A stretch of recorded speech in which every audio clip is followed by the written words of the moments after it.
दररोजची साडी नेसताना कमरेजवळचा भाग फिटिंग करण्यासाठी पिनऐवजी रबर बँड कसा वापरावा? पिन लावताना साडी जेव्हा पिनमध्ये अडकून फाटते, त्याऐवजी रबर बँड वापरल्यानंतर आपल्याला किती मदत होते तर चला बघूयात. नमस्कार, पुन्हा एकदा स्वाती स्टाईलमध्ये मनापासून स्वागत. आजच्या व्हिडिओमध्ये आपण बघणार आहोत दररोजची साडी नेसताना रबर बँड कसा वापरावा. तर यासाठी बघा मी पेटीकोट घातलेला आहे आणि ही एक साडी घेतलेली आहे. तर आता ही सिल्कची साडी आहे आणि खूप सॉफ्ट सिल्क आहे. दररोजसाठी खूप भारी दिसतात अशा डार्क कलरच्या साड्या सुद्धा. तर पेटीकोट समोरून प्लेन करून घेतला आणि त्यानंतर मी साडी खोचून घेणार आहे.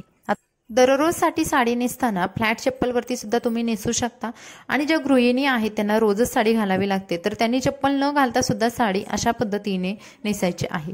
समोरून पूर्ण प्लेन करून घेतल्यानंतर आपल्याला साडी पाठीमागून खोचून घ्यायची आहे. तर साडी खोचताना कुठेही भाग वर खाली साडीचा होऊ नये याची आपल्याला काळजी घ्यायची. यामुळे साडी आपली पटकन नेसून सुद्धा होते आणि तेवढी सुंदर अट्रॅक्टिव्ह दिसते. त्यानंतर आता आपण पदराच्या साईडला जातोय. तर याचा पदर तुम्ही बघाल, याला असे गोंडे आहेत पदराला. आता गोंड्याचा पदर करताना सुद्धा किंवा पदराच्या निऱ्या करताना किंवा प्लीट्स फाडताना आपल्याला थोड्या अडचण येतात, त्या सुद्धा कशा सॉल्व्ह करायच्या पुढे बघूयात. त्यानंतर पदर असा मी गोल करून घेतला पाठीमागच्या साईडवरून आणि डाव्या खांद्यावरती आणून ठेवणार आहे. आता डाव्या खांद्यावरती आणल्यानंतर आपल्याला पदराची उंची ही नेहमी आपल्या गुडघ्याच्या खालीच ठेवायची आहे. जर तुम्ही यामध्ये साडीमध्ये जर छोट्या दिसत असाल किंवा तुमची उंची कमी असेल, तर पदर जेव्हा आपण असा मोठा घेतो आणि गुडघ्याच्या खाली ठेवतो विशिष्ट अंतरावरती, तेव्हा आपले उंची साडीमध्ये जास्त दिसते. त्यानंतर इथे बघा माझ्या डाव्या पायावरती मी एक साडीचा थोडासा भाग खोचून घेतला आणि त्यानंतर निऱ्या करून घेणार आहे. आता हा जो भाग खोचून घेतलेला आहे डाव्या पायावरचा, त्यामुळे आपल्याला खूप फायदा होणार आहे, कारण आपला पदराला जेवढं मेजरमेंट पाहिजे तेवढंच येणार आहे. त्यानंतर पदर करताना जेव्हा असे पदराला गोंडे असतात, अशा वेळेस गोंडे आतमधल्या साईडला ठेवून आपल्याला पदराच्या प्लीट्स करायच्या आहेत. आता गोंड्यावरून जर आपण प्लीट्स करत गेलो तर आपल्या प्लीट्स कमी जास्त होतात किंवा गोंडे आधीमध्ये येतात. अशा वेळेस आपल्याला ही टेक्निक वापरायची आहे. तर आतल्या साईडला हे गोंडे घेऊन मी सर्व प्लीट्स एकसारख्या करून घेतल्या. वरची प्लीट आहे ती नेहमीप्रमाणे आपल्याला थोडीशी मोठीच बनवायची आहे. दररोजची साडी पटकन नेसण्यासाठी आपल्याला अशा छोट्या टिप्स वापराव्या लागतात.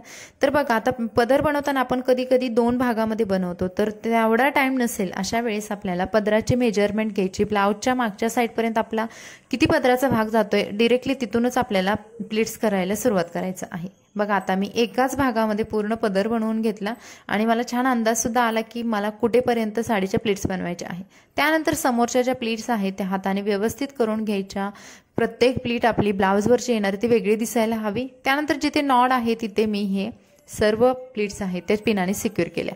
आता इथे जो आपण खोचून घेतलेला भाग होता, तर तिथे आपल्याला रोल करून घ्यायचा आहे. तो भाग मी ओपन केला आणि साडी माझ्या उजव्या बाजूला जेवढी खेचता येईल तेवढी खेचून घेतली आणि असा रोल करून घेतला. आता रोल केल्यानंतर हा जो रबर बँड आहे तर तो आपण वापरणार आहोत आणि या रबर बँडने आपल्या जो कमरेजवळचा भाग आहे तो टाईट करणार आहोत आणि त्याचबरोबर सुंदर अट्रॅक्टिव्ह सुद्धा करणार आहोत. आता हा जो भाग झालेला होता तर तो भाग मी फोल्ड केला थोड्या प्रमाणात आणि त्यानंतर ह्या रबर बँडनी हा भाग मी सिक्युअर करून घेतला.